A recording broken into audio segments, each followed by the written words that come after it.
So మన plans, మన చుట్టూనున్న వారి ప్లాన్స్, శత్రువు యొక్క ప్లాన్స్ అన్నీ కూడా మనలో నష్టపరుస్తాయి. కానీ దేవుని యొక్క ప్లానింగ్ అనేది మన జీవితంలో అది మనలను చక్కగా నడిపించేదిగా ఉంటుంది. సో మనం పడిపోయినా, ఓడిపోయినా అది మనలను డిఫైన్ చేయదు. కానీ అది మన గుర్తింపు కాదు, అది మన డెస్టినీ కాదు. కానీ మన యొక్క విజయం ఎవరిలో అంటే యేసుక్రీస్తు వారిలో మాత్రమే అని మనం గుర్తించాలి. సో మరలా ఒకసారి అవి రికలెక్ట్ చేసుకుంటే కనుక failure is a part of life తప్ప అది మన యొక్క ఐడెంటిటీ కాదు. అన్ని ప్లాన్స్ కూడా దేవుని ప్లాన్స్ కాదు అనేది కూడా మనం గుర్తించాలన్నమాట. అంటే ఎంతమంది భక్తులు, సో మనం అనేక సార్లు పలానా వాళ్ళు చాలా గాడ్లీ అని మనం అనుకుంటూ ఉంటాం.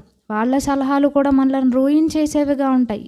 సో ఎవరికి వాళ్ళకి ఏది బెస్ట్ ప్లాన్ అనేది ఎవరికి తెలుస్తుంది అంటే ఎవరికైతే దేవునితో ఆ యొక్క రిలేషన్షిప్ ఉంటుందో, పర్సనల్ రిలేషన్షిప్ ఉంటుందో, ఇంటిమేసీ ఉంటుందో వారికి తెలుస్తుంది అనమాట. సో ఎప్పుడైతే మనం ఇతరుల మీద డిపెండ్ అవుతూ ఉంటామో కొన్నిసార్లు మనం ఏమంటామంటే ఎదుటివారిని ప్రేయర్ సపోర్ట్ కోరడం వేరు, నా జీవితంలో దేవుని చిత్తం ఏంటో మీరు ప్రేయర్ చేసి చెప్పండి అంటే అది ఎవరికి వాళ్ళు తెలుసుకోవాల్సిందనమాట.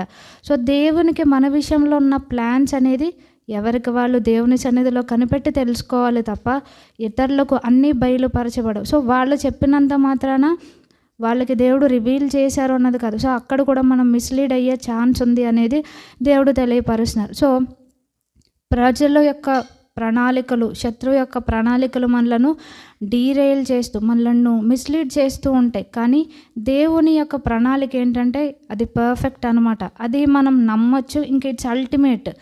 దాంట్లో మనకి రిగ్రెట్స్ అంటూ ఉండవు. చేయడానికి మనకు కష్టంగా అనిపించవచ్చు కానీ అది మన జీవితాల్లో చాలా మనలను క్షేమకరమైన మార్గంలో నడిపించేది. సో పడిపోయినంత మాత్రాన అది దేవుడు మనకి నియమించిన డెస్టినీని క్యాన్సిల్ చేయదు అని కూడా గుర్తించాలన్నమాట. సో మనము దేని నుంచి మనం దీన్ని ధ్యానిస్తామంటే కొన్ని కేస్ స్టడీస్ ఇవాళ మనం ధ్యానిస్తే కనుక పడిపోయినా సరే దేవుడు ఏ విధంగా రిస్టోర్ చేస్తారు అనేది మనం ఫస్ట్ కేస్ స్టడీ మనం ఎవరిని చూస్తామనంటే మనకి బాగా తెలుసు ఎలీమెలకు వాళ్ళ ఫ్యామిలీ అనమాట. రూతు గ్రంథంని మనం ధ్యానిస్తే కనుక అక్కడ వాళ్ళు ఏ విధంగా రాంగ్ డెసిషన్స్ తీసుకున్నా, వాళ్ళు ఓడిపోయినా లేకపోతే వాళ్ళు తప్పిపోయినా దేవుడు ఏ విధంగా రిస్టోర్ చేశారనేది మనకి కనిపిస్తుంది. సో అక్కడ ఎలీమెలకు మనకి రూతు గ్రంథము 1వ అధ్యాయంలో చూస్తే మొదటి 5 వచనాల్లో ఉంటుందన్నమాట.